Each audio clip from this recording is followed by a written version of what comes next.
Let's go watch it in 2D. No, let's go watch it in 3D. But if we watch it in 3D, then is it worth the cost?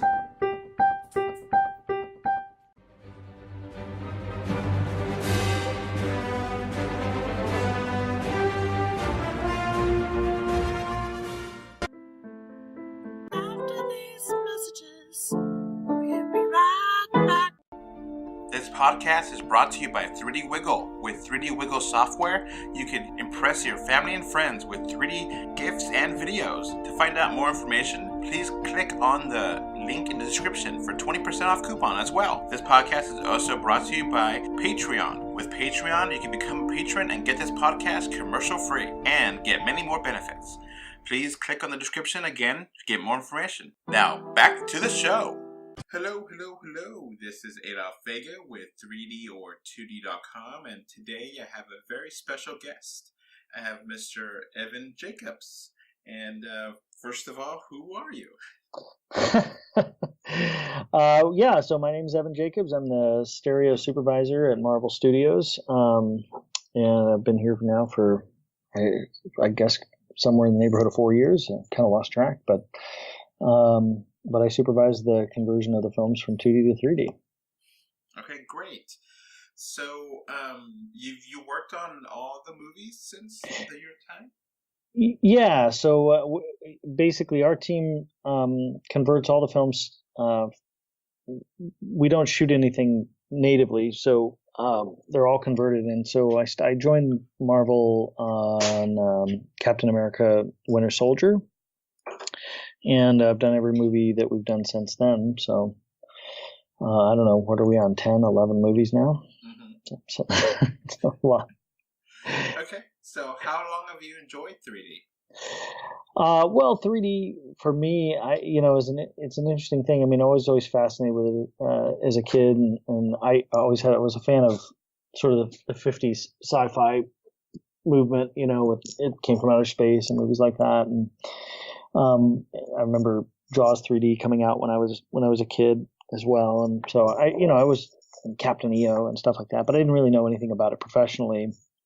And then I ended up coming in to help out a bit on Alice in Wonderland, and that film was kind of a hybrid of what we do today in terms of conversion. It was the live action material, the green screens of the people were all shot 2D or acquired 2D, but then really the environments and the surroundings and all that stuff were all rendered as stereo renders, sort of native rendered with. So we essentially converted all the live action components and then nested that into stereo rendered material. But I came in to help out at the end of that film, and I guess I kind of caught the stereo bug at that point because I saw the creative storytelling opportunities there. It's just like a whole nother language for cinema. I mean, it was a lot of fun. So that was my kind of when I dipped my toe into the format. Okay, so that's how you started professionally in 3D.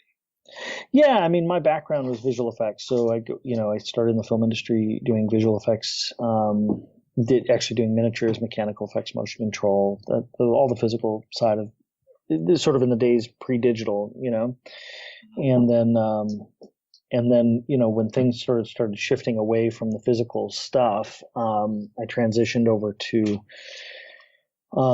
digital visual effects and ultimately was a visual effects supervisor for a while and did some of that. And then, like I say, I sort of fell into 3D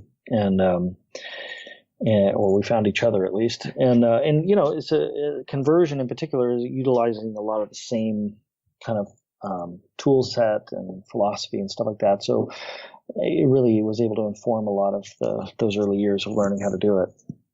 Okay, so generally speaking, what is the process for making a 3D movie? Do you watch the entire movie before converting it, or do you go frame by frame, or is it how much of it done by robots? Tell me about it. It's a painfully manual process, I think. But like most visual effects, there's tools. There's tools that sort of allow you to make things go faster. But basically, the process from a supervision standpoint, which is we start by watching the film, and at Marvel in particular, we're not working on a finished film. We're working on a film that's at that stage a rough cut. And we go through and sort of do what you call a depth script, and sort of identify places in the film that maybe would benefit from a strong 3D treatment, or places where maybe 3D isn't going to enhance the film as much, or try and find those moments and identify them early, and come up with a strategy of conversion of the film. And then essentially you've got to break the film up into the joke is, how do you eat an elephant? One bite at a time. And that's basically what we do. So you break the film up into a bunch of shots, individual components, and send those shots out to various conversion partners to actually do the conversion. They break the shot down into pieces. So it starts with what we call rotoscope, which is essentially an old technique of creating outlines around photograph material. So we'd outline a person, we'd outline their face, we'd outline their nose, we'd outline their ears, and anything you'd want to have depth would have to be sort of turned into a region or a shape across the frame of that shot. And then so it could be hundreds and hundreds of roto shapes, right? Chasing tables and desks and people and whatever else is in the frame. And that's step one. And that process there's some automated tools that help you with that, but basically it's a manual process, and it's generally done in places like India and China, and places where labor is less expensive, and we kind of go at it that way. And then from there, once you have it turned into a whole bunch of roto shapes, then you turn it over to what we call a depth artist, which would be somebody that takes those shapes and all those different components and pushes them into depth and says, this thing is behind this thing is further in front of this other thing, and sort of lays everything into 3D space, so that you have a sense of where things are. But still at this stage, things don't necessarily have what we call internal volume, which would be basically, if you imagine, to describe it in audio only is challenging, but I'll give you an idea. So if you had an image of a circle, that if you were to cut that circle out and pull it off of the background, it would still look like a circle. It would just look like a circle floating off of the background, right? But if you wanted it to look like a sphere or a ball, you'd have to actually puff it up, right? And the closer you get to that thing being round and being actually like an actual ball shaped, that's a characteristic of 3D we call roundness. And what that would essentially do is the amount of internal volume you give to objects, it kind of defines the 3D effect that you're going to create.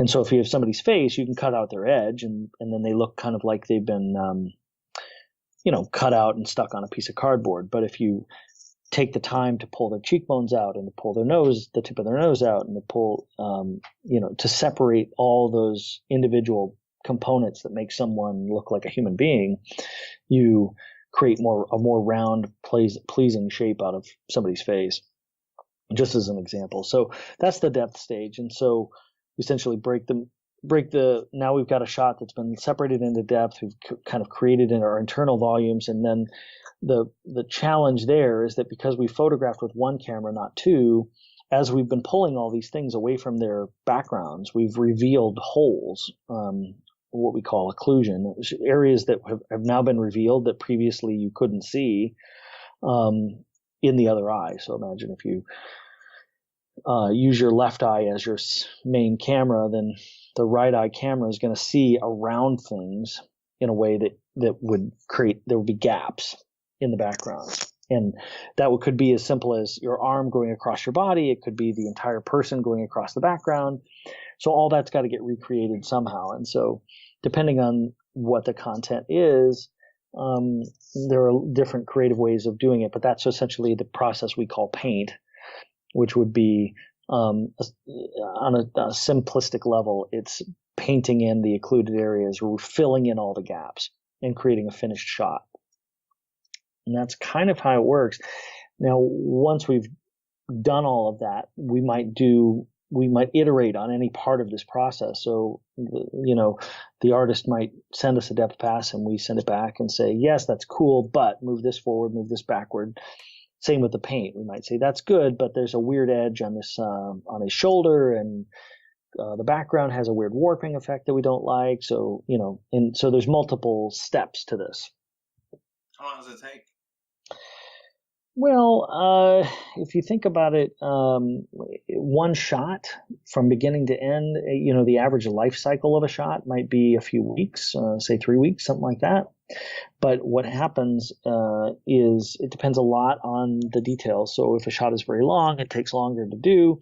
If it's shorter, it takes less time. So the length matters quite a bit. And obviously there are thousands of shots. I mean, on Winter Soldier, the first film that I did here at Marvel, we had, I think, 3,200 cuts in the film that had to be converted. So that's 3,200 of these, the shots that have to go through this process. And those are just the ones that are in the finished film. But because we're working on a film that's not finished in terms of editorial, we're converting more than that. Right, we're converting extra frames that we don't need. We're converting extra shots that fall out of the cut. The process is it's a staggering amount of data, and so in terms of the timeline, it's not like you could say, okay, give me the whole movie and in 3 weeks I'll have the whole thing done. It doesn't work like that. But a shot probably is around that long. Okay. What kind of software do you use? I mean, I don't want industry secrets or anything. I'm just curious for anyone out there that wants to get their hands wet. What kind of software, Yeah. Well, there's a couple of core tools that people use. For the rotoscope tool that's really industry standard is called Silhouette, and it's got a lot of custom tools to isolate things in a frame and even things that are moving. So Silhouette is a big tool that you use sort of in the early part of the process, and then quite a bit of the work is done in a piece of software called Nuke, which is by the Foundry. And Nuke is a compositing tool, so both of these pieces of software are common visual effects tools as well. So that's one of the ways that people end up in stereo is they start out wanting to get a career in visual effects, and they, it can be an entry point for people that are looking for a visual effects career, is that they learn these tools and they get to use them in this capacity. And then later on, they start doing more and more kind of traditional compositing, like visual effects compositing, and they, move into ultimately 2D or continue and do 3D stereo compositing or whatever, but it's the same tools. So that's kind of the common tool set. And then there are proprietary tools. There are tools that each company we use develops to make things go smoother for their particular pipeline. So there are specialty things in there, sort of mixed in here and there. But those two pieces of software are available and people can check them out. I think Nuke even has I think the Foundry has a training edition that you can get for free. So you can kind of play around with it and get a feel for how it works. So. Okay. So do you ever actually have conversations with the director or the cinematographer to make the 3D look best? Either that, are you part of the ongoing process? I mean, it sounds like you're in the middle of it, but, it kind of seems like some people do 3D at the end and Yeah, I mean, it's an interesting thing here at Marvel because we have a little bit of a different approach than some companies do. Because we're here and we work on all the films and there's no mystery about the fact that we're going to be involved.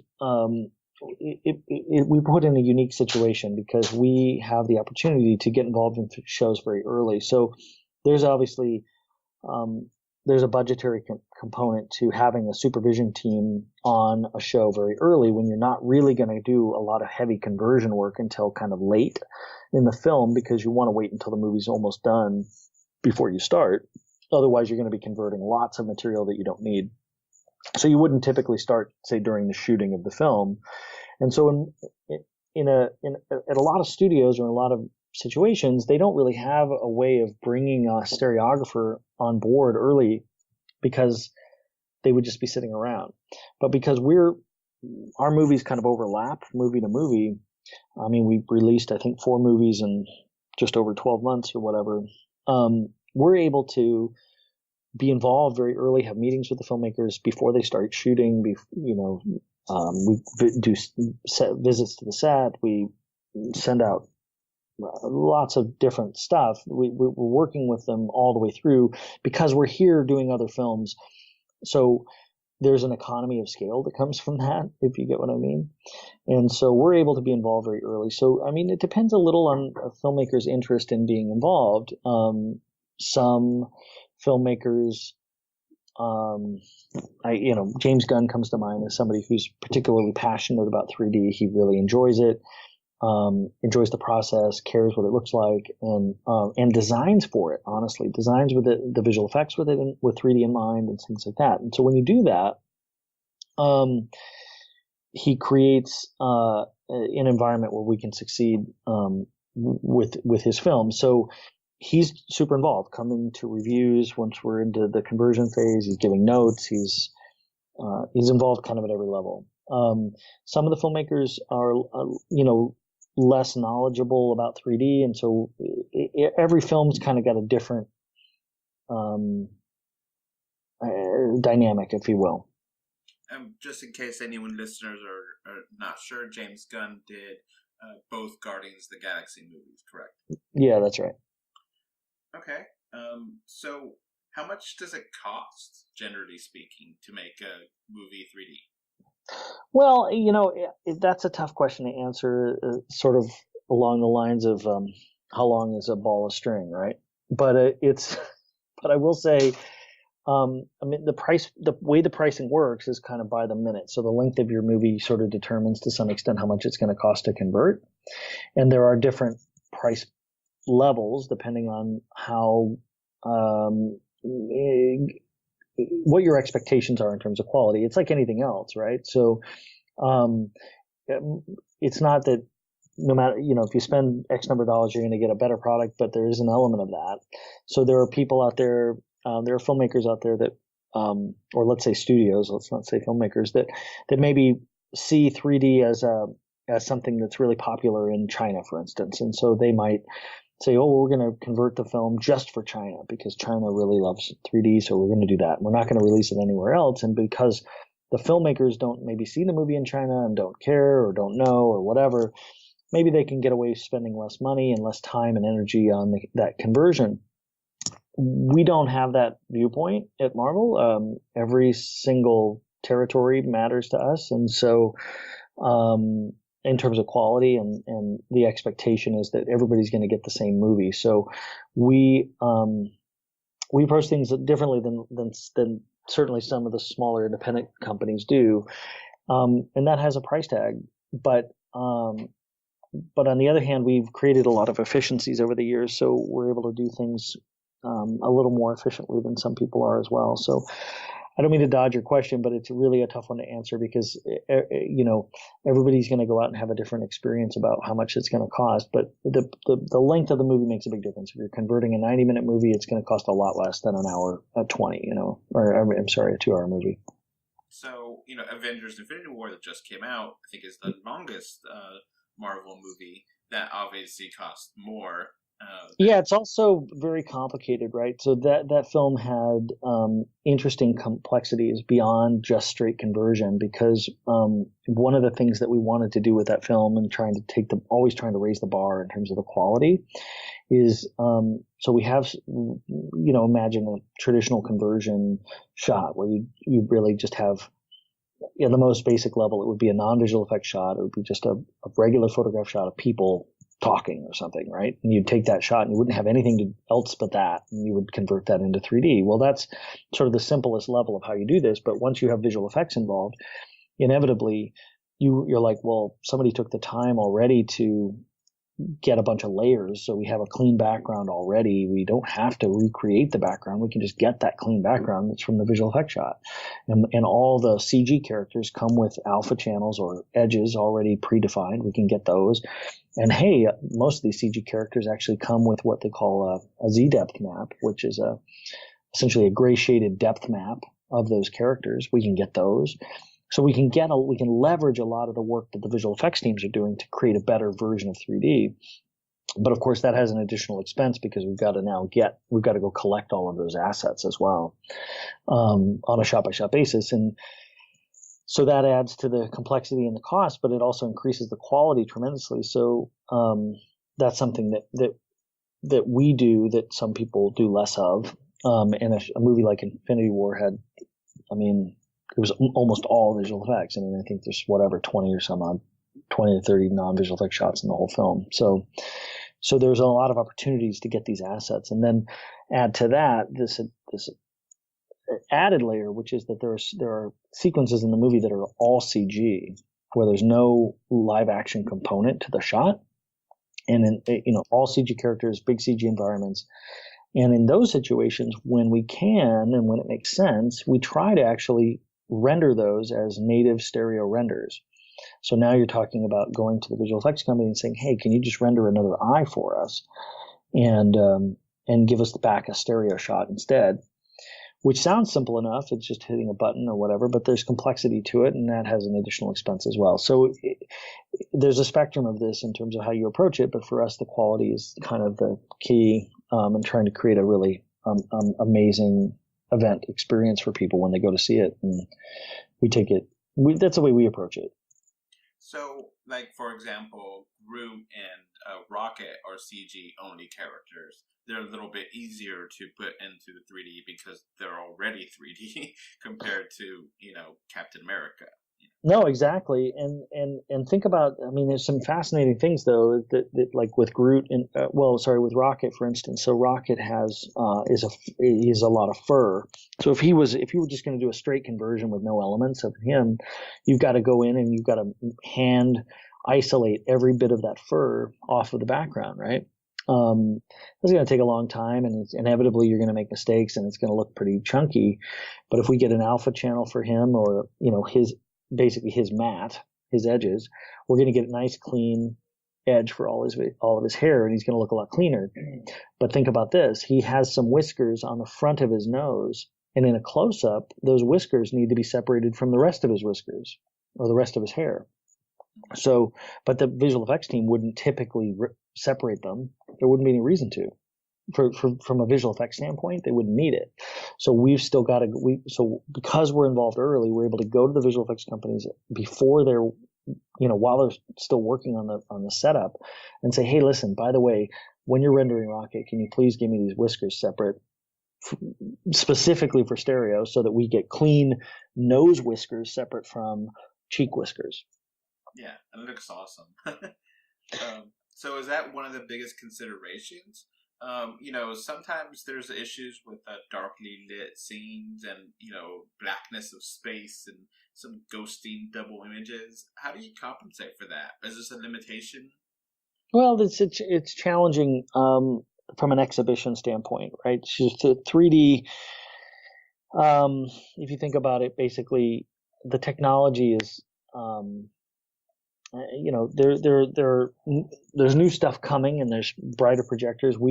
But the mass market 3D experience today in an exhibition environment, in a theater around the globe, is pretty rough, right? Because the projectors, you take a base digital projector and you take it from a projector that was okay for 2D, and you suddenly pump 3D through it. And inevitably the bulb isn't bright enough, and the screen, to get the polarized glasses to work as silver, so it's sort of shiny and kind of creates a hot spot. So the center of the frame is bright, but the edges are falling off to dark. And even in a relatively well-maintained theater, it can be not the best looking experience. And a lot of theaters are not terribly well maintained. When we go out and because we do this, we go out and check theaters and stuff, and it's pretty shocking what some people, experience. Or, I mean, I had the experience myself. I went and saw Ready Player One in 3D, and I was like, oh my God, what happened to this movie? Like, what did they do? And it's the theater itself, So it's frustrating for us. And so what we try to do is present, we do a special grade, a special color correction pass specifically for 3D and specifically for a low brightness environment like that, to try and compensate and do our best to control the kind of problems you're talking about. Dark scenes get lifted and brightened ahead of time, so that when they get presented, they're hopefully going to hold up and you're going to have a good experience. It's a tricky thing though, because you're making, Avengers went out to 6,000 screens or something like that, and you can't predict what they're all going to look like. You just can't, Now, meanwhile, the good news is that what's happening rapidly is people are starting to deploy these new laser projectors and some other exciting new technologies like these monitor walls that are creating much brighter 3D, right? And so we actually do a separate color correction pass specifically for these high brightness theaters to preserve the creative intent of the movie. So we don't take that low brightness master that we've developed and play it super bright and have it all washed out and gross. We have a separate master specifically for that. And I always encourage anybody that's passionate about 3D or wants to see 3D in the best, kind of as it creatively was intended to be seen, is try and find a laser projection system somewhere whether that's an IMAX laser or whether, there's some other exhibitors around that are moving this direction. Or at a minimum, try and find a bright theater, a theater that actually takes the time to project their image as well. Because if you have a good experience, you're probably going to get it again. And the difference is stunning. I mean, the difference in the experience is stunning. So, and I feel like we're in the exhibitors are going through sort of a phase of upgrades, and we're going to start seeing the price point of these laser projectors is coming down, and people are starting to see the economy of it and stuff. So I'm really hopeful that we're going to start seeing 3D presented as it really is intended by the creatives. And that's probably the single biggest complaint that I hear, is that it's too dark. And so, it drives all of us crazy that the exhibitors don't take more care. But it's, look, it's a business, and they've got, the bulbs are not cheap. And I get it, but we're hopeful that people are going to keep improving this, and you're going to start seeing things much better as we go. Yeah, last year I watched the last Transformers movie in laser IMAX 3D, and it looked fantastic. Yeah. The movie itself is not anywhere as good as Marvel movies, just even at that. But the 3D was fantastic, and that theater is like the biggest IMAX theater in the state of Texas, so it's really nice. And I'll definitely want to go back there, and maybe for the third time I see Avengers: Infinity War, we see it there, because I've saw it twice already and I love it. And that laser IMAX 3D experience is fantastic. And so you saw Infinity War in 3D though, right? I saw Infinity the first time. I saw it in IMAX 3D. The second time I watched it in 2D, and I actually did miss the 3D when I watched it in 2D. But I appreciate the film more in a different way, because I was able to see the difference. And part of what we're trying to do is really create. It's not. This is the thing about 3D, and that's interesting to me, is it's a different way to experience it. And so even filmmakers, because they're not in our 3D reviews every day, it's difficult because they have so many things to do as we're finishing one of these films, that the 3D process is we're showing them stuff when we can. The same with the Russos. We showed them as much as we could, but they got press tours, and we're coming in really late. So we're right at the end of the schedule. So we're showing them as much as we can, but they don't see all of it. And then they come in when they finally do see it all put together. They inevitably are like, oh my God, I had no idea that was even there. Like, there's just like little nuanced stuff that you see in 3D that you didn't expect. But that doesn't mean that I'm suggesting that there's no reason to see the 2D version, because they're both valid.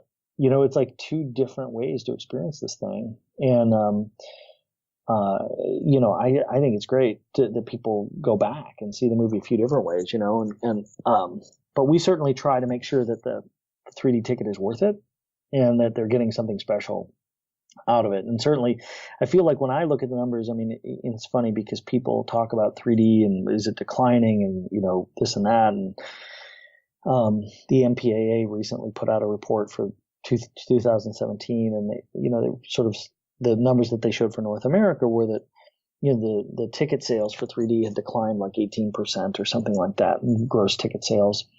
And I was like, oh my God, that looks terrible. Like 3D must be really going down. But then it was like, oh, well, actually 15% fewer 3D movies were released last year too. So of course the numbers went down. The whole industry went down last year too. So it's not just 3D. No, exactly. So that's the thing. And so, the truth is, what I've seen in the years that I've been doing 3D is that the passionate people, the people that care about it and people that enjoy it, they haven't left. They're still there and they're still watching the movies. Of course, there are lots of people that, don't enjoy wearing the glasses, or, my kids don't love wearing the glasses. I mean, I get it, but the people that do, they're a loyal audience and they come to see the movies. And I don't think it's going to go anywhere because of that. I think it's a great way to see it. You just want people to have choice. Yeah. So let's move on. Would you consider yourself a part of the tech or part of the movie industry, or both? Well, I would consider myself part of the film industry. I mean, that's certainly what, to me, 3D is a storytelling tool, and that's the way I look at it. I look at it the same way you would look at depth of field or something. There's an opportunity to direct the viewer's eye and to create, and to give people, to help tell the story, right? So whenever we approach a shot, we're sort of looking at the shot and saying, okay, 3D for us can be really cool, but if it distracts from the story, then we don't want to do it. We're not going to go just for cool. We're going to go for what enhances the story. So, I mean, visual effects in general is this way, and that it's a marriage of art and technology, and that's what's kind of fun about it, is that you gotta get to do both. But I wouldn't. It's definitely more of an artist-driven thing than a technology-driven thing, if you get what I mean. Yeah. Do you think 3D is appropriate for all movies or just specific movies? Well, I'll tell you, one of the things that's fascinating to me, it's a tough question to answer because I think certainly certain kinds of filmmaking are less pleasant to watch in 3D. You think about like really shaky cameras and things like that are kind of like not as pleasant an experience to watch. So there's that. But to me, what's interesting is people tend to gravitate to, the big epic wide shots of the city exploding. Those are going to be the 3D moments, And what you find as you convert films is that actually a lot of times the dialogue scenes sitting around the campfire are the ones that are actually more engaging because the shots are much longer and you have an opportunity to really soak it in. So I don't think, I thought Hugo was cool. I don't think a drama is something that can't be 3D. There is a cost associated with it, and certainly certain kinds of films probably aren't eventized enough to make sense in 3D in the way that the business deals with 3D, if you get what I mean. But I think certainly if the filmmaker is into 3D, I don't see any reason. Whatever. Gravity was amazing. There are fun 3D movies that aren't superhero movies, if you will. Do you feel comfortable allowing your kids to watch 3D? I know kids and 3D are kind of one of those things that parents worry about. My kids really get a kick out of it. My kids are 6 and 8 years old, and they get a kick out of it, but they don't love wearing the glasses, and so it sort of depends a little bit on the film. But I don't feel like I don't have any kind of physiological concerns or damage concerns on that level. That isn't something I would think parents should be concerned about. I think in terms of whether the kids are going to enjoy it or not, or whether they're going to fidget and take the glasses off, I mean, that part kind of, I think I'd rather they watch a 2D movie than a 3D movie with the glasses off. Yeah. So do you remember your first 3D movie?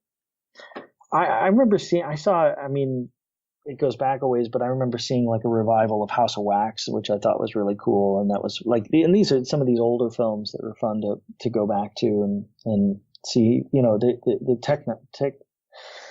the technology was pretty rough. And so it's a tough experience now as a professional to look at them, but it's, I don't know, there's something kitschy and fun about it. And that was me, like some of those earlier movies, and like I said, Jaws 3D and some of those things. But yeah, my first 3D, which you may get mad at me, but it is what it is. I went to see it in IMAX, and it was the first showing of Superman Returns. Oh. And they actually had segments where you put on your glasses, and they'll put on a little icon in the bottom of the screen and say, hey, put on your 3D glasses now. In 5 seconds, you'll have 3D. And then the next scene was in 3D, and then it'll be 2D again right away. And it was fun. And it was just kind of weird to, can't imagine that happening anymore. But no, that was I'm telling you, there was a crazy time in the industry where people were just trying to figure 3D out and just trying to figure out what to do with it, and so they tried a lot of different things. And I remember I had supervised the 3D conversion of the Conan remake, the Conan the Barbarian remake that nobody saw, but it was And the producer came to me at the beginning of that and said, like, okay, so how many minutes do you think we need to convert? And I was like, well, we should do all the minutes. What are you talking about? Like, maybe some of the minutes will be shallower, but we should do all the minutes, And but that was the thought, was like, at the time, I was like, oh, well, we'll just do certain scenes or certain reels, and we won't do the whole movie. And I just was like, man, that is crazy. But people were trying out different stuff, and because you pay by the minute, there was a sense of like, well, this is where we're going to do it. I think over time, this sort of settled out and made more sense to people. That like, oh, this is how this should be. But still, it's interesting as an art form because people are still trying to figure out exactly. I mean, with Ready Player One, it was interesting to watch that movie and see, they really approached all the sequences that were shot on film, the stuff in the real world, if you will, was all very shallow. And then you'd go into the virtual environment, it was all much deeper. And those kinds of creative choices are still being made to try and like find ways to use this in an interesting way.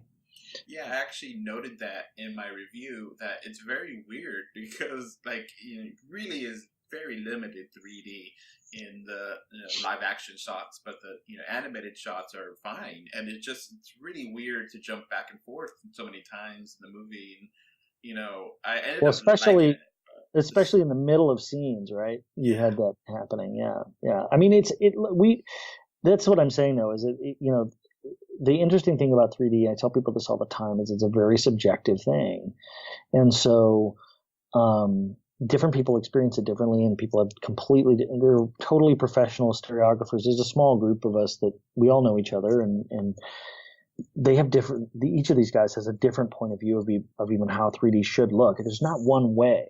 It's like you can make a black and white film, you can make a color film, you can make a film that's color but has just limited, but it's desaturated. I mean, it's the same. You can do this a movie with a lot of music, a movie with no music. I mean, 3D is the same way, and you can make choices about, like, some people like a lot of internal volume in their characters, and some people like characters they prefer the experience of them being a little bit more what we would call cardy. It just depends on what people want to do, and because the art form is really just a canvas to paint whatever you want. that's what the Ready Player One guys decided to do that. I don't know that I would make the same choice, but that it's a totally valid choice, and it makes us, philosophically, it totally makes sense. Yeah. For the movie. I was thinking about that too when I was reviewing it. I was like, this is obviously a choice. It's not like they did this on purpose to kind of highlight, maybe for them, to make the Oasis more interesting visually, but it's weird as an audience to see that. It's an interesting choice, but I don't necessarily, it's hard to, I appreciate it, but I didn't think it was great, Well, it's the same thing with them shooting on film, right? They shot, all those scenes were shot on film, and then the Oasis is all digital acquisition, right? So or rendered, but you sort of have that same thing happening of like making a choice to say, like, we're going to degrade this imagery so that you really feel the difference, kind of this Wizard of Oz style thing. I don't know. It's it's fascinating to see what different artists do with this format, because there's lots of different ways to skin the cat. So, excluding Avatar and excluding your Marvel movies, what is your favorite 3D movie? Well, I think that the two that come to mind, one was Gravity, which I thought was just awesome. I mean, seeing Gravity in a big theater in 3D is just like mind-blowingly amazing, because the shots are so long and it's just so freaking cool. And I remember I went to see it without my wife, and then I later showed my wife the movie in 2D because we couldn't get to a 3D showing, and she was like, "Yeah, it's okay. What's the big deal?" I was like, "No, this is a movie that actually," my little light bulb was, "No, this is a movie you have to see in 3D. Like, you have to see it this way. It's not a movie otherwise." It's like, you know what I mean? Like, that is the movie. It's incredible. Yeah, and, I actually have the opposite of I took my wife there, and she was like, "Man, the 3D was great, and I love the movie. It was so exciting, but I don't want to see it again because I'm so intense." Yeah. And it's like the 3D made it more intense, and it was something I won't forget. No, it's incredible. And then the other one that a lot of people didn't see was, what was awesome, was The Walk, which is, I don't know if that one's really fun. And for all the reasons you can imagine, you're up on top of a building looking down. I mean, it was just a blast, and they did a great job with it, and it just looked really, really fun. That was a movie I remember sitting in the seat going, "God, I'm glad I'm seeing this in 3D. This is really great." Yeah, same thing. My wife and I were watching it, and we're like gripping the armrests because it was just like so intense. When that was some of the best depth-based 3D ever, and it was just I really got the sense of height there, and I love that movie too, and I love the 3D in that movie too. So and what we're talking about with both of those films is films that really just don't translate to 2D. Like that's not the same movie. I mean, you just have a completely different experience in the 3D, and that's what, sometimes you get lucky with that. And I wouldn't say that every Marvel movie we've done is that way, but there are definitely some that it's the definitive way to see it. I mean, Doctor Strange is an example of that, where I feel like, and pretty much everybody, including the filmmakers and everybody else, was just sort of like, once they saw the 3D, they were like, "This is the way to see this movie." And that's why we actually did the premiere for Doctor Strange in 3D, which we typically don't do, because we have so many people in the seats, and it's just it's a crazy scene, but those premieres, but we premiered that in 3D because it was just it just needed to be 3D, that movie. It was incredible. So, what previously released Marvel movie would you change aspects of the 3D? I'll tell you, it's an interesting question. What's been happening a lot is we're getting to this 10th anniversary of Marvel, is we're finding every movie we end up doing flashbacks to other films. And so we've had flashbacks to, Civil War in Spider-Man, or we've had, flashbacks, whatever. There are flashbacks in these films where we flash back to old films, and we're able to, and we inevitably go like, "Oh, well, we'll just pull up that material that we already have in 3D." And when we look at it, and it happens in every single film, we end up going like, "Oh no, we're going to have to redo this." Because we're constantly pushing it further, right? So I remember being very proud of Guardians 1, but when Guardians 2 came out, we had scenes from Guardians 1 in Guardians 2, and we had to reconvert them all. We started from scratch on all of those shots because every one of them, just, we'd taken it so much further that they seemed completely out of place. Yeah, And part of I guess, being an artist is that your art is never complete. It is good enough, and you move on. It's abandoned, right? Yeah. Yeah, you don't finish it, you abandon it, and that's well, for us, we kind of run out the clock, so inevitably we run out of time. We never like walk away going like, wow, that one's perfect. It's not that, but you try to do your best, but there's always as we go, if you were to put the movies up, certainly since I started here, and you would see a steady progression of things getting deeper and deeper and deeper in terms of overall pixel depth. That's sort of the level of roundness of characters and stuff like that. We just continually push it and try to make it more we're finding it gets more immersive, and once you go there, it's really tough to go back. So the movies are probably, in terms of like overall depth budgets, are probably twice as deep as they were 3 years ago. So what examples, what specific scenes are you most proud of the 3D? I think I can think of, there are little moments in each film that I kind of go to. I'll avoid the spoilers of Infinity War, but there's some really fun sequences in that film that turned out really great. There's a sequence with Doctor Strange and Thanos that is that's really fun. I'm very proud of that. If you go back a little bit, I think each scene has its thing. The kind of what pops into my mind as you asked the question was the Magical Mystery Tour from Doctor Strange, which is a crazy amalgamation of different imagery. It's just like this insane acid trip of imagery, but it also is the thing that I just loved how people experienced it, because people would come out after seeing that and they would just go like, "Oh my God, I'm losing my mind," and it's fun to create that effect on somebody. So, well, obviously, Doctor Strange comic is very psychedelic. That's how it was originally drawn back in the day. So It makes sense to have that in this. Well, in that movie, that was a movie that was meant for stereo, right? We identified that movie while they were still in prep. Like, they hadn't even gone to shoot yet, and we were like looking at the previs and going like, "Oh, we are going to go crazy with this movie." And I remember even Kevin Feige saying in some interviews that the 3D was going to be the best 3D we'd ever done and all this stuff. And we were sort of like, okay, I guess we better go for it. That's what we did. So how do you see your role in 3D evolving with technology? Do you think there's ever going to be a point in time where you basically put the movie in the computer and put a switch and 3D is done? Or no, you think it's always going to be a human, touch? Yeah, I don't see that. I'd love to see, there's parts of the process that are really tedious, so I'd love to see that stuff get more automated. We're always looking for ways to automate our pipeline and make things go smoother and faster, but the whole idea is to empower the artist, not to take them out.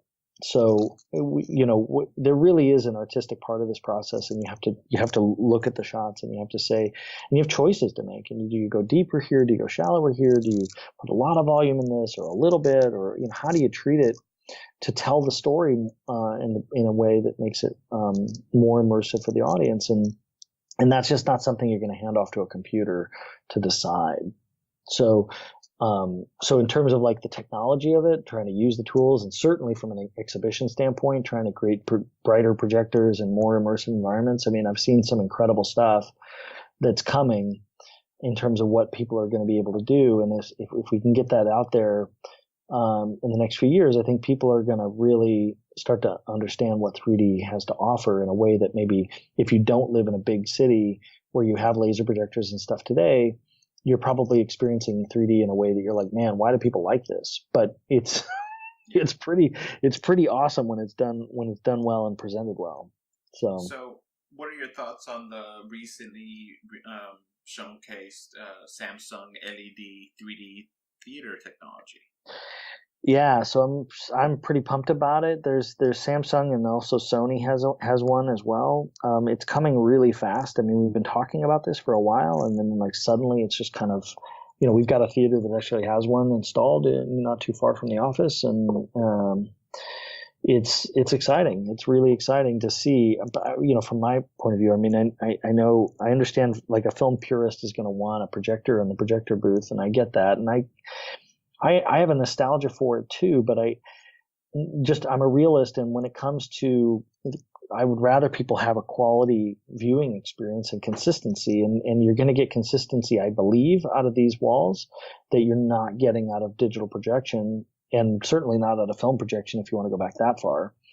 I'm sort of frustrated, even as a film goer, going into theaters. I mean, I went to a Dolby Vision theater to see a movie, and that system is a dual projector setup, right? It's two projectors pointed at the same spot so that you get double the brightness. That's kind of how it works. And one of the projectors was out of alignment, so the whole image was blurry. And I'm like, this is a premium theater. Like, what the heck is going on? How does this happen? And went to the manager and complained, and they basically turned one of the projectors off. And that's how they solved the problem. And so then it was dark. And that sucks. It's like, and these are like my hope is that this new technology is going to make it, for lack of another way of putting it, a kind of idiot-proof thing that we can end up with. You go to a theater in a big environment with the nice comfy leather chairs, but you have some popcorn and some people with you, and you can have a really amazing experience, and you know that it's going to be a high quality, exhibition. Do you feel the same way about Ultimate's Real 3D technology? Yeah, so that's a different thing. What they've essentially got is this new screen material that, and we've got them here at Disney. We were the very first deployment of those screens here at Disney, where we finish our films, and it's awesome. I mean, it's great. Everyone should have one of these screens. If you're not going to go with it, with the bleeding edge monitor wall, like it is the way to go. It's so much better than the silver screens. It's strikingly different. But, the tricky thing as a film goer, is knowing no theater is going to even tell you that they have hung these screens. You don't know when you're buying the ticket what you're getting. So it's difficult as a film goer until we can get the exhibitors to sort of see the value they don't have any way to sort of say like, hey, you're going to pay $1 more, but we spent, $30,000 on a new screen. You just wouldn't know. So that's what's tricky about that business. But the screens themselves the technology is awesome. I mean, the 3D looks freaking great on those screens. It's really, really nice. Are you guys working on any projects outside of 3D movies, like holograms or anything, or AR? I have, we have some stuff like that going on here at Marvel. I am so busy with the movies that I haven't gotten terribly involved with that. There are some interesting things like that going on. So I don't, but like I say, for me, it's like they keep stacking the movies up one after another with the release dates. So I focus mostly on that. All right. So let's learn more about the native stereoscopic rendering of full CG scenes. It's kind of a complicated thing. We kind of talked about it before with, Doctor Strange, so sometimes you could tell that some movies use 2-camera system and others are totally converted, that like you said, that out-of-body scene in Doctor Strange. So how does that work?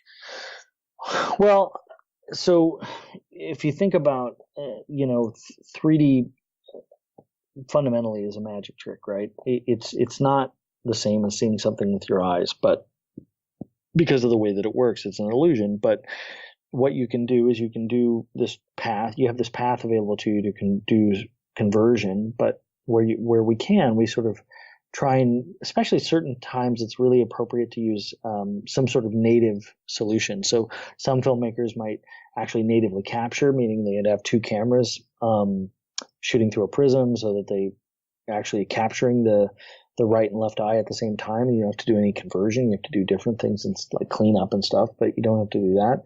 But you can do the same thing virtually, right? So if you're in an all CG scene, you can put 2 virtual cameras in there and actually render the right eye and the left eye, and you don't have to convert it. And if it's an all CG scene, you have an opportunity to get an ultra clean version of a 3D shot that maybe you might struggle with to create as a converted shot, right? So instead of going through all the processes I described for conversion, you could just basically render that other eye. The reality is it's a little more complicated than that because inevitably people put in, an artist might put a smoke layer that's not a stereo rendered smoke layer. It might be a 2D smoke layer. And so then you've got a flat cardy smoke layer in the middle of your 3D scene when you render it. So you have to sort of have an end-to-end 3D approach for this really to work. But for visual effects companies and visual effects artists that have set up their scene appropriately for it, it can work well.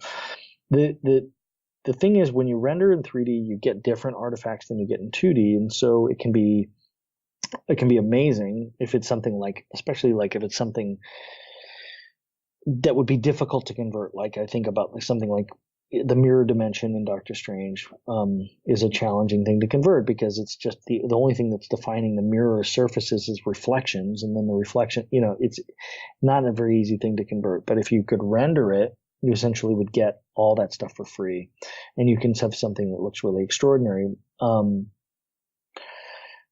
It can work really well, but on other times there's a lot of overhead and expense involved in setting something like that up. And if it's a close up even if it's a close up of a CG character, a lot of times you can go, I don't know, I'm not really getting. I can show you converted shots, you wouldn't be able to tell the difference.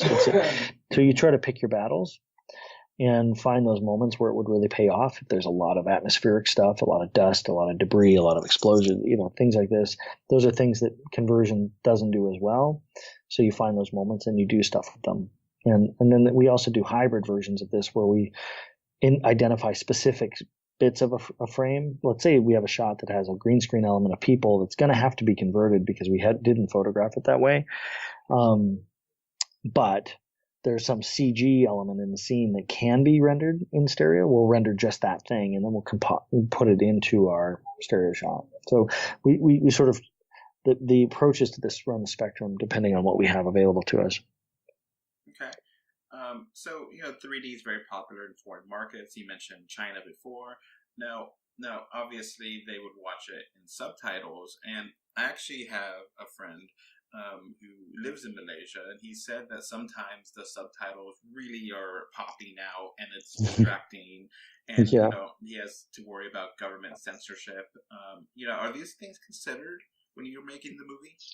Yeah, we believe it or not, I mean, it's amazing how much, there's so much goes into releasing one of these films. We actually put a fair amount of time into the subtitling placement, and obviously there's hundreds of languages that the thing is dubbed into, but we basically set the placement of the subtitling in depth, and then essentially they stick whatever language they need to on that location, if you will. So we go through the film, and there are teams of people that do this stuff, but we're a part of it and sort of help identify the best approach, depending on how long the translation is going to be, because sometimes the English translation would be short, but the Malaysian translation might be longer or something like that. So you have to kind of take into consideration where the line's going to fall, and then do your best. It's tricky with a movie like ours because our movies tend to be kind of deep, and we use actually a lot of what we call negative space, or the audience space. We use a lot of that in our 3D, sort of our 3D palette. We're not just inside the screen, we're also outside the screen. And so putting the text for subtitles then has to go even further out, and it becomes kind of difficult to read. So sometimes we'll nest it in. It's a tricky problem, but you don't want to compromise the movie just for the subtitles, so you sort of do your best. Okay. So has the price to convert 3D movies gone down recently, or? I wouldn't say recently. From the time I started, let's say, 7-8 years ago, it's gone down probably by half or maybe more. It's pretty significant price drop in that time frame, but it's stabilized, I would say, in the last few years to a place that is pretty, like, everybody's pretty competitive and everybody kind of hits around the same number. So There was an initial stage of a gold rush of 3D right after Avatar came out, when everybody got into the business and there was a lot of money being spent. And then I think, unfortunately, there was some work done that wasn't that great, and there were people that didn't even, succeed at all, and whatever. It was just like a funky time for 3D, and now it's sort of stabilized into a proper business where people know how to do it. So would it just be cheaper just to film it in 3D with 3D cameras? Are there advantages to this? Well, I think it's a difficult thing to quantify. There are some advantages, but creatively, I don't really think it's the way to go, and I'll tell you why.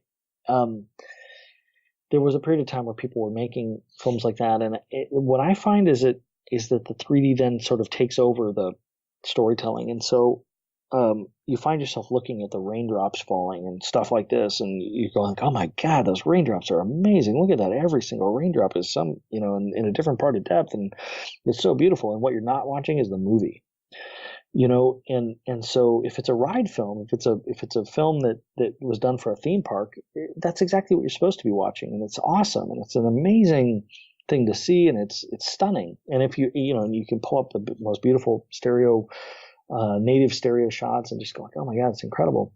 But in practical terms, you can't really control it that much. You have a very limited set of controls compared to conversion in terms of storytelling. So with storytelling, we can artificially change where things sit in depth, and we can put a lot of depth in things that shouldn't have depth, and not put a lot of depth in things that should.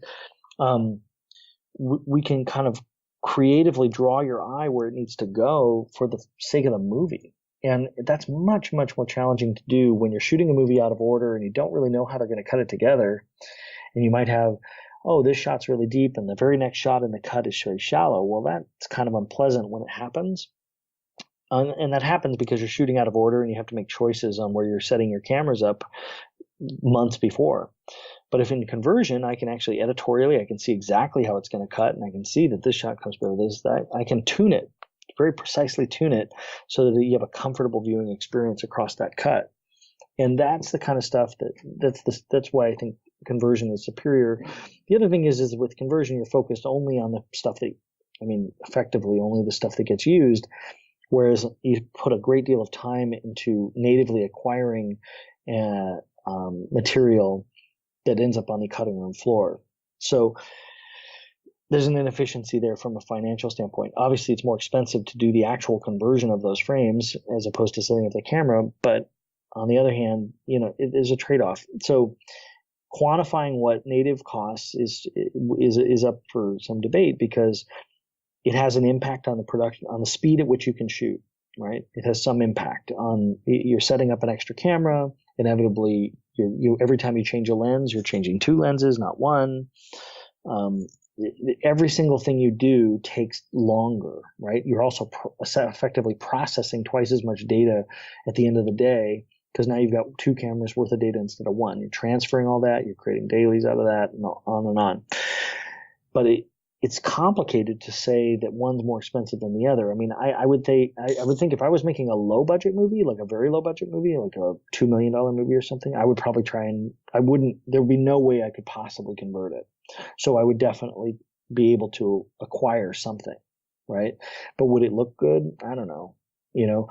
Once you get up to the level of a multi-million-dollar theatrical big event movie, it probably doesn't have as much of an impact. But there's other creative impacts which are interesting, like if you're natively acquiring, you have a limited number of camera rigs that you can do this, because every camera needs two cameras, and you only have so many of these things. Whereas if you're shooting 2D, they could have 10 cameras going at once. It's no problem, right? So if it's a big action shot, you could just have 10 cameras shooting. I actually feel like in some ways the best approach in the abstract would be a hybrid, where you actually did acquire some stuff in stereo and you converted. You kind of did both, but nobody, from an economic standpoint, nobody wants to do that. Except James Cameron. Well, yeah, maybe that's right. But if you're, so maybe it's not fair to say, maybe there are filmmakers out there that can do it. But certainly for us, it's not something that we're in a position to. It just doesn't make sense in the way that we make our films. you would put a lot of time into something that probably wouldn't get used. It's just the way that it goes. A lot of our stuff is virtual environments and things like that, at least on most films. So you think about Infinity War, where a lot of the stuff is green screens.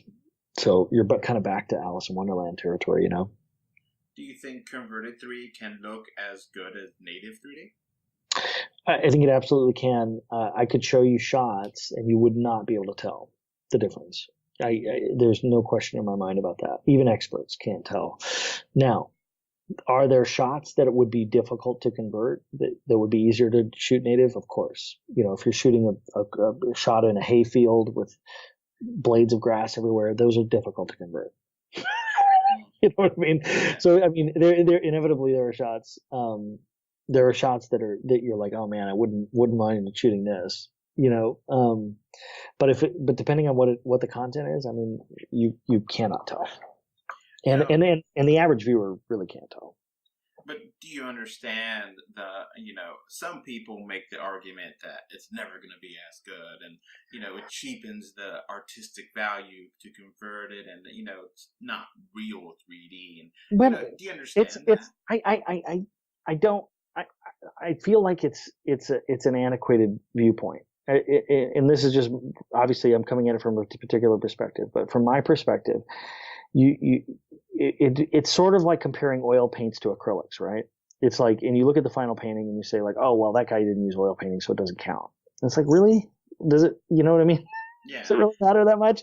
So, like, how does the image look though? You know, so if you're there, like I say, in a perfect world, and this is in a world of absolutes where money was no object and all those other things, I can certainly imagine that I even would love to shoot some stuff native and incorporate it into the rest of the thing. That's why we render some stuff native. That's why we do that, because we want to essentially do that, employ the misdirection of multiple different techniques. We want that. But when people say that native is inherently better, those people are, either looking for something out of 3D. They're looking for a style, what you would call a linear style, which is a very classical stereography style, which is not what we're trying to do. Like, even if I could do that, I would, I could hypothetically, I could convert stuff to look like that. I just wouldn't do it because I want my characters to look, we're making superhero movies. They're archetypes. They need to be big and awesome, right? I'm not going to make a Cardi Captain America if I don't have to. Whereas if you actually photographed it native, you would end up with kind of Cardi stuff a lot of times because it would be on longer lenses and all that stuff. The movie itself, I mean, when you capture native, you end up with a different kind of movie because essentially the filmmakers are making a 3D movie from the get-go. That's a good thing, but it isn't so great when your movie is going to be seen on an iPhone later. We have to make a movie that lives in both worlds. So you end up with kind of compromises being made all over the place. That's just how it works. But, I'm just trying to play devil's advocate. You do feel that, some studios have poorly converted 3D movies in the past and maybe gave 3D a bad name, or, people don't want to see 3D movies because, I went to go see, Clash of the Titans in 3D and it was terrible. You know what I mean? Everybody brings up Clash of the Titans. Those poor guys. They did that movie in like 8 weeks from nothing. It's but amazing. You know what I mean, though. No, look, I get it. I mean, but the thing is, I've seen native movies that were pretty rough to watch, right? And you look at, I mean, I don't want to bag on any particular film, but like there are definitely films. If you go back into the eras when people were shooting a lot of native stuff, and there were movies where people didn't put a lot of money into it, and those movies are pretty rough to watch on the eyes. It's like anything; it's got to be done well. And so whether it's conversion or whether it's native, that isn't the dividing line. It's the quality of the artistry that's using the tools. It's not the tools themselves. That's what I'm getting at. I agree with you. I saw Terminator 2 3D last year, and it looked fantastic. And obviously that was not filmed with 3D in mind, but They took the effort, and it looks great, and it's it's a difference between, taking the effort and having the artistic vision and, someone that may just want to make a cheap buck, Well, exactly, and that's unfortunately the world we live in, is that there's no seal of quality to know, other than people like you that are taking the time to let people know what's out there. That if you don't have, if people seek your podcast out or your blog and they say, okay, well, he saw it and he said that, he saw this and that, then, that's a good thing, right? Because people kind of get a sense of what, oh, I'm not crazy. As opposed to, oh, I just saw it in a bad theater. Because that's the thing that's tough, is that people are judging 3D based on a lot of different variables. They're judging it based on the quality of the work itself, but they're also judging it based on the exhibition. It's like, oh, well, the movie was dark. It's like, well, believe me, I didn't put out a dark movie. It wasn't dark. Yeah. But that doesn't mean we watch this stuff before it goes out many, many times. We're not putting it out like dark for the sake of it being dark. It's happening because somewhere in the chain of delivery, it's getting dark, and that's usually at the projector, and that's what happens. And I can't control it all. So we do our best. Yeah, I think a good example was this is like streaming a movie on Netflix, for example. Mm-hmm. If you have a, super fast speed, the movie is going to look perfect. If you have a really bad speed, well, Netflix will adjust the stream quality to fit that speed you have for your internet. And, obviously, if you see that movie, and you're like, oh, man, this movie looks terrible. It's like, is it the movie's fault or is it your fault for having bad Wi-Fi, Exactly. That's exactly what it is. And but it's worse because it's not even the moviegoer just bought the ticket, right? Yeah, and they don't know. And that's the thing that sucks. And people come out and they go like, man, those filmmakers really blew it on this one. And it's like, no, if I could just invite you to a nicer theater, you'd have a different experience. So that's been our crusade with the exhibitors, is trying to get everybody to really understand how important it is that people are paying extra for these tickets, and they need to really care about their imagery, and a lot of theaters do. I mean, and IMAX being kind of top of the list, those guys are amazing, and we spend a lot of time with IMAX. We do special versions specifically for IMAX and stuff, and we spend a lot of time with that group making, and that's why I always tell people try to see the movie there, mostly because it's predictably good. Like it's rare that you have a bad experience with them, and. So, because they kind of monitor, I mean, it doesn't mean you're not going to go on a bad night, I suppose, but it's like they kind of monitor the brightness of the theaters and the whether the volume is right and all that kind of stuff. Unfortunately, a lot of IMAX theaters are decreasing the amount of 3D they're showing, so it's harder to see it, Yeah. It's disappointing. Yeah, I know it is. But what's interesting about that is that that's not, part of what's happened, the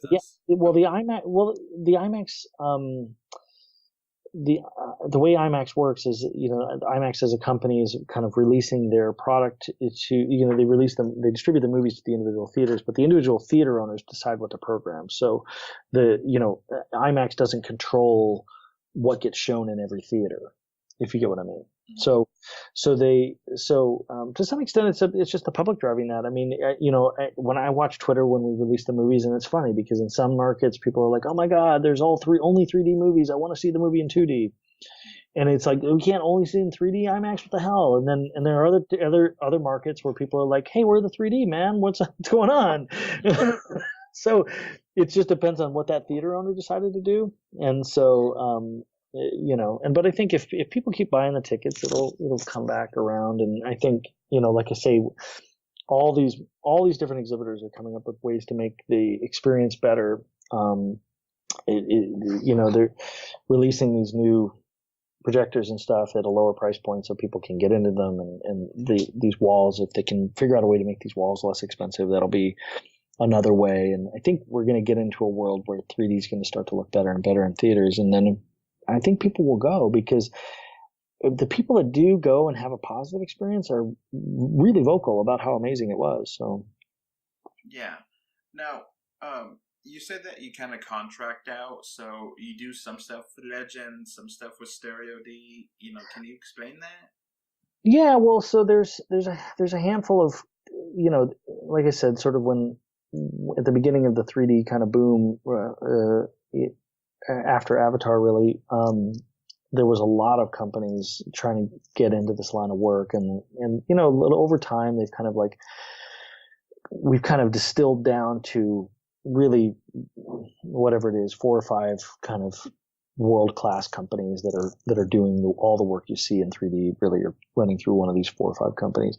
And our films are at Marvel are typically pretty big in scope, and we're inevitably, because we never stop making the movie better until they rip it out of our hands, our schedules are quite aggressive and challenging. So what we tend to do is try and have more than one lane for the shots. And so what we'll do is we'll pick sequences that, different companies have different strengths as well. So you might have Stereo D once do one sequence or one part of a movie, and Legend do another part, and Double Negative or D-Neg maybe do another part.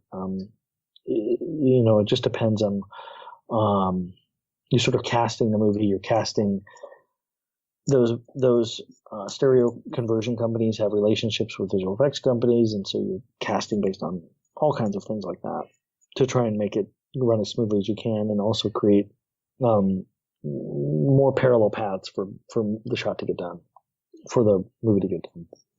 So how do you do particle effects like snow and rain and transparencies? Those things can look really great in 3D or not look great.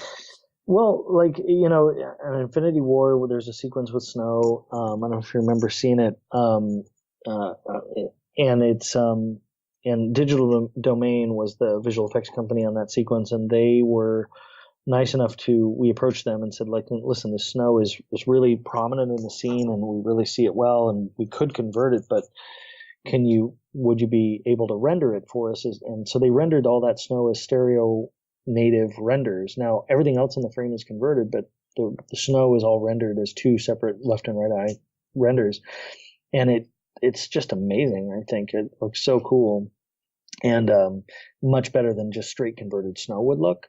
And it's really it's a fun sequence for me because it's a subtle thing, but it's it's really there, and that's all that's the snow that in 3D space.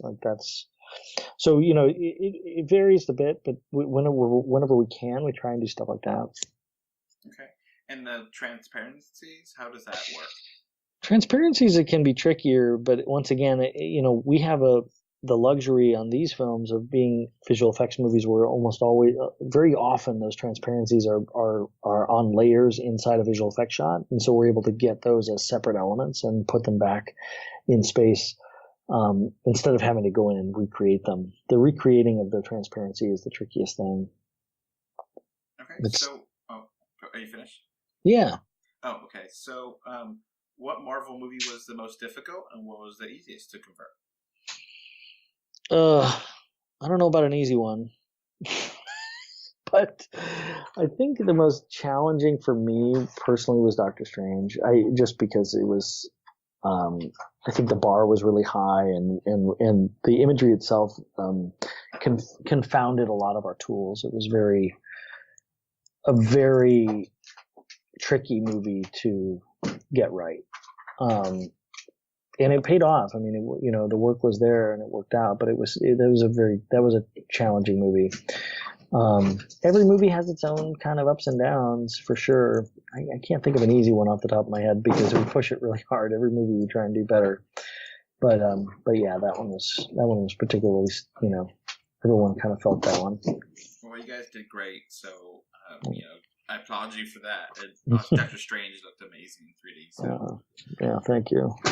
So, is Marvel going to continue releasing 3D movies, 3D versions of the films for the entire future?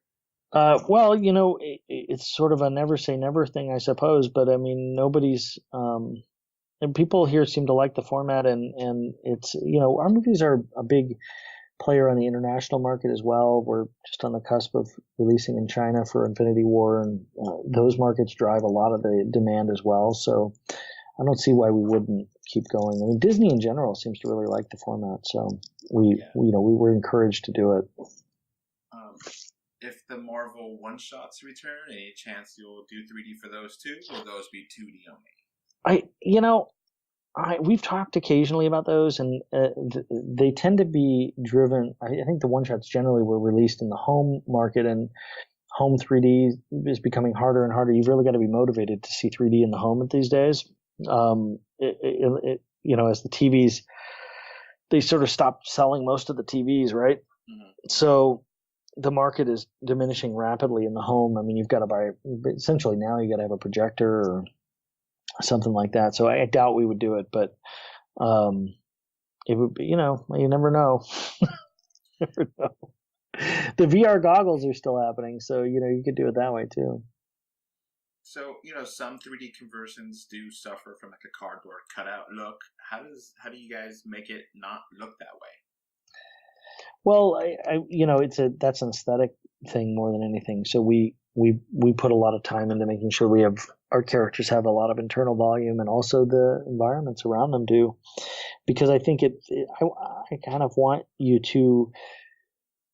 It's funny how it goes, but it's like you want the viewer to experience the shot the way they imagine it should be, not the way that it actually would be, if you know what I mean, but the way they imagine it would be. If you know what I mean, those are not always the same thing. And so, because we'll do that, we'll say like, oh, well, this is rendered in 3D. I'm like, oh, it looks wrong. His nose looks too long or whatever. And so you kind of want, but you want the characters' faces to not be distorted. And my feeling is generally more internal volume is better for that purpose. So that's the way we do it. Some people actually kind of creatively prefer that cardy look. And so they don't even, it's not that they couldn't do it another way, they just don't, It definitely takes longer to do it the way we do it, so cost could be a factor too. But because there's more, you spend more time regioning out the person's face and stuff like that, and there's more paint, things like that. But so there's probably other considerations there, but for us, we do it, because we like it that way.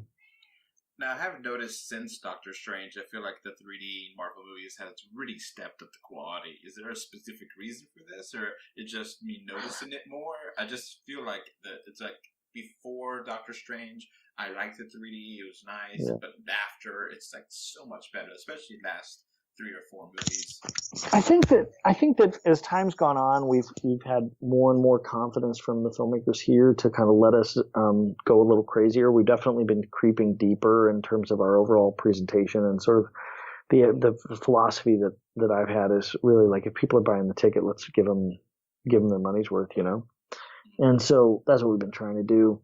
And Doctor Strange was a turning point in that respect, because we were given, kind of carte blanche to say, let's go, let's make an experience out of this. And then when it was well received, I think we were really put in the driver's seat to say like, well, we can even do more with this. And so it's funny because now the movies we're putting out are even deeper than Strange was, but that was a turning point for sure, creatively. Now, let's get to Infinity War. Obviously, we do not want to spoil this for anyone that has not seen it. Now, I do want to talk about the segment of the movie toward the end. It's going to be really hard to not spoil, but there is definitely a decision that was made regarding the 3D usage for this movie. And as a moviegoer, I think everyone in the theater was shocked by how the 3D was done and by the story. So this decision was obviously deliberate. How did this decision get made? You know what I'm talking about? Well, I mean, you're talking about the sort of the very end of the film? Yes. Yeah. Well, I mean, what we wanted to do, I mean, we really focused on that part of the movie because the film at that stage was kind of getting into some really deep territory emotionally. And we said, like, this is where we really want to go. We want to focus on this spot. We really want to make people, we wanted to make the most of that moment, if you will. And so when we were sort of designing the film in terms of the depth budget, of course, throughout the film, that was a beat where we said, no, we need to really deliver the goods at this stage to kind of make people aware of it.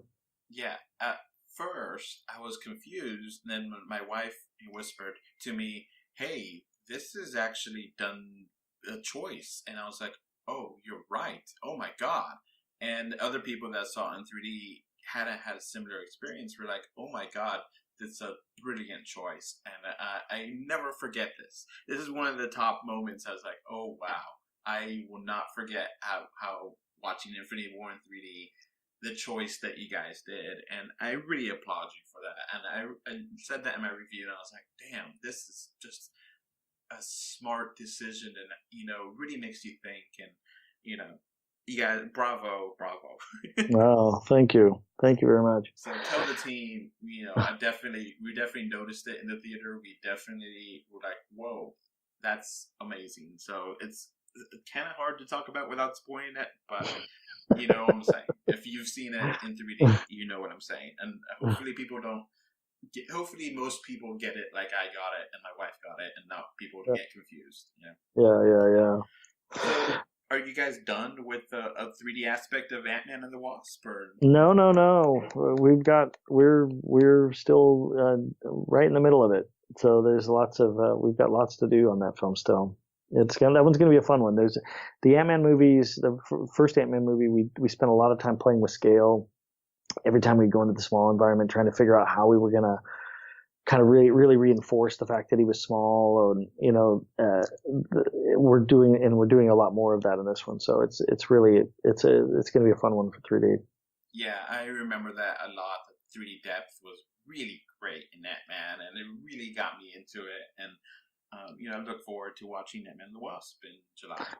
And what advice would you give for anyone that wants to get into the professional 3D industry? I think there's certainly opportunities there for people that are interested in that line of work. To me, like I said, it's kind of the foundational skill set is really visual effects. So and to some extent photography, and sort of understanding how photographing things changes the way that they look and stuff like that is really helpful. Sort of understanding how lenses work and all that. So I think having a foundation in that would be incredibly helpful.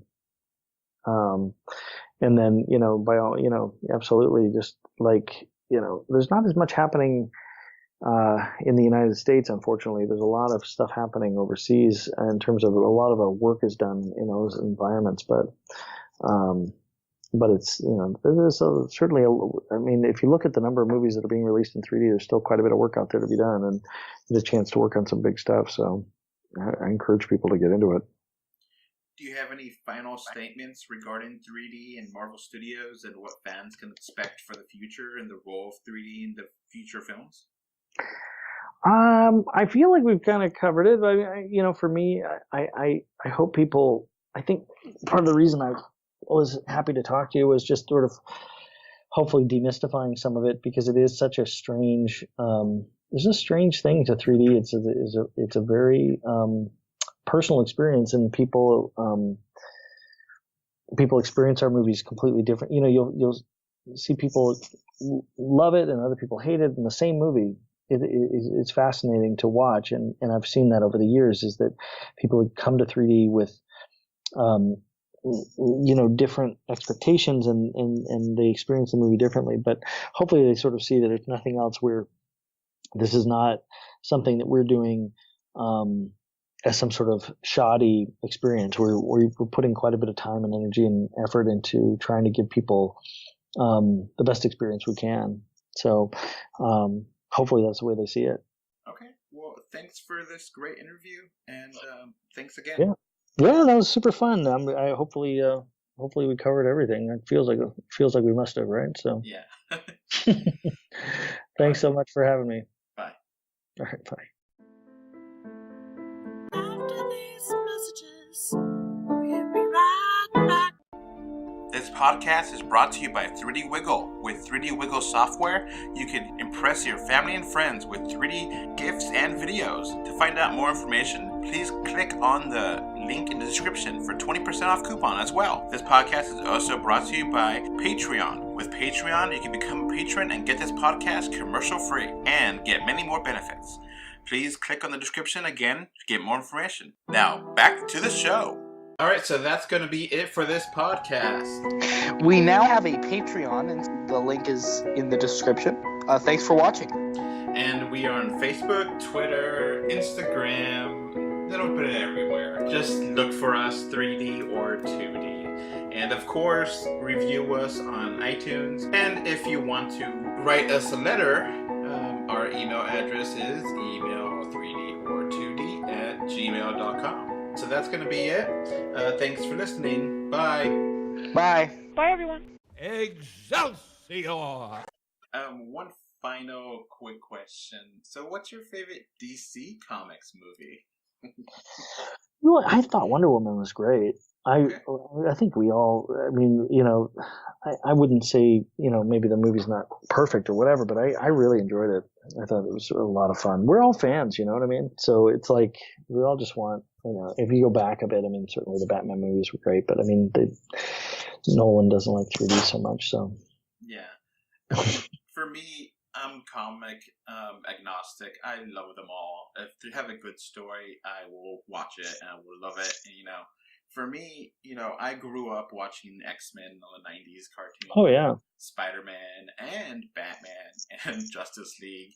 And I watched it all because I love the stories. I love the characters, you know. So, you know, for me, the rivalry is overblown. It shouldn't be that big. It's not something you know, everybody in the halls here at Marvel, that's all, we're all fans. We just want everybody we all want to see those movies too. So it's, you know, they'll, you know, it will be interesting to see what James Wan does with Aquaman. I think that's going to be an interesting one because he's a great filmmaker, and you know, I love Jason Momoa was in Conan, of course, and so I'm a big fan of his. So I'm interested to see how they go. All right, thank you for listening so far. I just wanted to remind everyone that I really need your reviews on iTunes and any other podcast source. You may be listening to this, or if it's on YouTube, remember to like it, or whatever. You know, we need those reviews. And I know it sounds just like an ego trip, but the thing is, it really does matter. Those reviews help people find this podcast and help me generate more content like this, because no one wants to be on a podcast that no one listens to, and no one's going to see a podcast if no one gives it ratings. I might be the 150th 3D podcast, but if I have good ratings, I may jump up to 100. And as I jump up, more reviews, more people would be interested in doing content. So it's a feedback loop, and I need you to start it. So please give me ratings on iTunes, on Stitcher Radio, on, you know, share this with your friends and family on Facebook and Twitter. You know, I need that to help to generate more people interest, you know, comment. You know, those things actually do matter. They do really help podcasters like myself. And if you really enjoyed this content, you know, please give me a star rating on iTunes or wherever you're listening to it. You know, there's different ways to review things. So just look into it, please. And it really helps support the show by just simply liking us and giving us a rating and sharing this with your friends and family. So that's it for this podcast.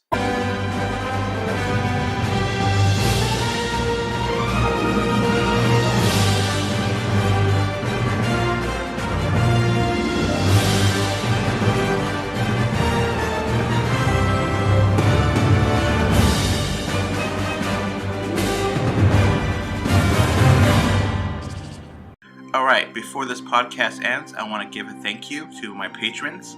Right now, we have one patron, which is David from Spain, and I want to thank you for your financial support to help making this possible. If you want your name to be called out and your location, please become a patron on Patreon. Our link should be in the description, or just look for us, 3Dor2D on Patreon, and you get plenty of benefits. So again, thank you, David from Spain, and I hope to have many more Patreon patrons with us soon. Thanks again, David. Bye.